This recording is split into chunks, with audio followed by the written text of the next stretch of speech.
For my math project, I will be analyzing Allyson, Felix, Sydney Mclaughlin, and my own 400-meter race times using calculus. I will begin my analysis on Allyson Felix. She was born November 18th, 1985 in Los Angeles, California. Her journey to athletic stardom began in high school, where she quickly garnered attention for her exceptional speed and talent. Over the years, she has continued to redefine what it means to be a sprinter, mastering both the 200 meters and the 400 meters with grace and precision.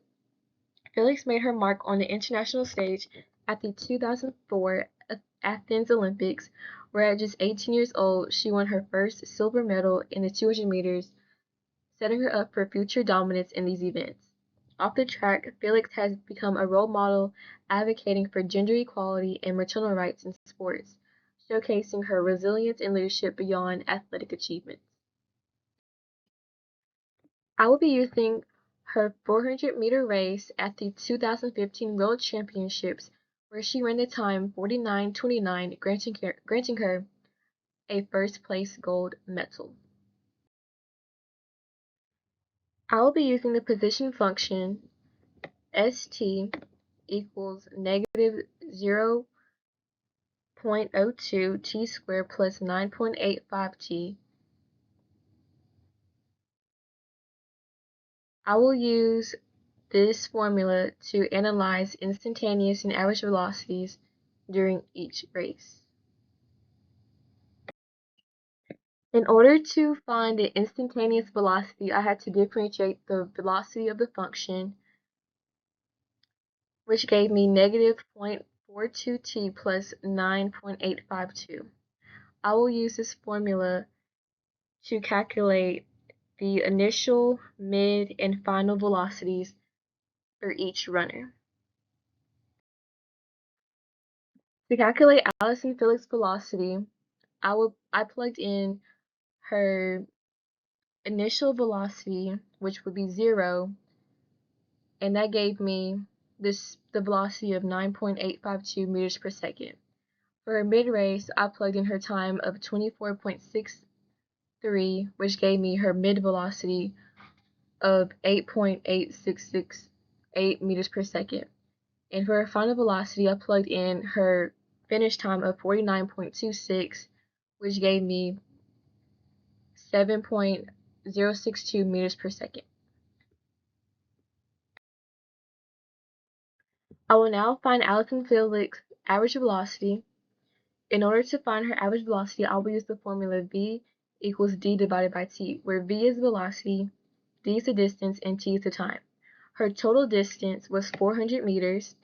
She ran that in a time of 49.26 seconds, which gave me the average velocity of 8.12 meters per second.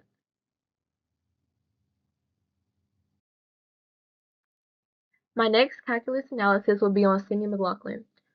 A little bit of background information about Sydney Mclaughlin is she was born August 7, 1998 in New Brunswick, New Jersey.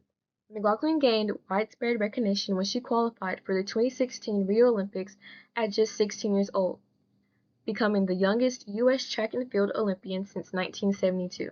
She's known for her versatility and speed. She excels in both the 400-meter hurdles and the 400 meters, continuously pushing the boundaries of what is possible in both events.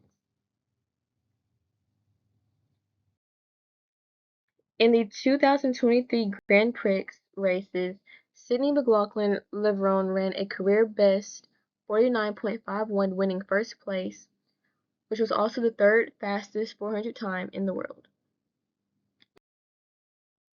Calculating her race velocity, I will plug in 0 as her initial velocity, which will give me the velocity of 9.9 meters per second. Plugging in 24.75 for her midway velocity gives me 8.9 meters per second. Her final velocity of a time of 49.51 seconds gives me the final velocity of 7.02 meters per second when plugged into the formula. To find her average velocity, I will divide the distance she ran, which is 400, by her time, 49.52 seconds. That gives me the average velocity of 8.08 meters per second. For my own analysis, I will use my PRs to calculate my race and average velocity. My midway point would be 24.9 and my final point is 57.2 seconds.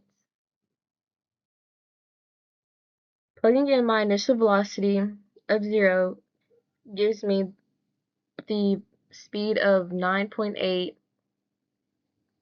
meters per second. My mid-race velocity of the time of 24.92 seconds gives me the mid-race velocity of 8.8552 meters per second. My final velocity of 57.2 gives me the velocity of 12.14 meters per second. Now we'll find the average velocity of my race. In order to find the average velocity, I'll use the formula v equals d divided by t. V is the velocity, d is the distance, and t is the time. My distance is 400 meters and my time is 57.2 seconds. When divided, my average velocity is 6.993 meters per second.